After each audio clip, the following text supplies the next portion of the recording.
Qala Ali bin Abi Talib radhiyallahu anhu, alisema Ali bin Abi Talib, radhi za Mwenyezi Mungu zimfikie juu yake,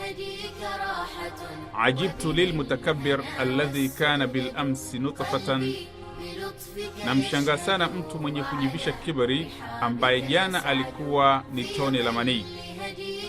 wayakunu ghadan jifatan, na kesho atakuwa ni mzoga. Kwa maana Ali bin Abi Talib anasema namshangaa sana mtu ambaye jana alikuwa ni tone la manii, kwa maana yeye ameumbwa kutokana na manii, ndo asili yake, kama Allah subhanahu wa ta'ala aliposema wa khuliqa min ma'in dafiq, ameumbwa mwanadamu kutokana na maji yenye asili ya kutembea kwa spidi, alladhi yakhruju min bayni sulbi wat taraib, ambayo hutoka katika kifua cha mwanamke na uti wa mgongo wa mwanaume. Hivi yule ambaye kwamba ameumbwa kutokana na kitu hichi ambacho hata kama akitiliwa mkononi anaona ni uchafu,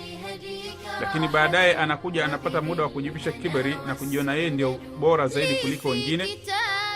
kuona kwamba yeye ndio anastahili heshima kwa watu wote kuliko wengine, na kuona watu wengine hawana thamani isipokuwa yeye ndio yuko juu ya kila kitu. Sasa Ali bin Abi Talib anasema namshangaa sana mtu huyu mwenye tabia hizi kutokana na umbile lake, namna alivyoumbwa, ameumbwa kutokana na kitu dhalili.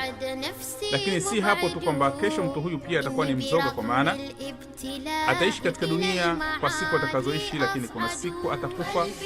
na baada ya kufa tayari atakwenda kustiriwa katika maisha ya barzakh, kwa maana katika kaburi lake, na hapo atakuwa ni mzoga ambao utaoza katika kaburi hilo kwa kuliwa na funza na kuliwa na mchanga, na mwisho wake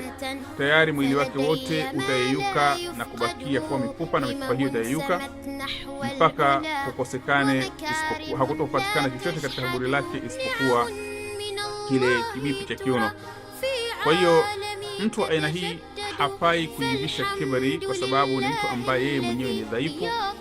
na kile kitu ambacho kwamba ameumbwa nacho bali ni dhaifu,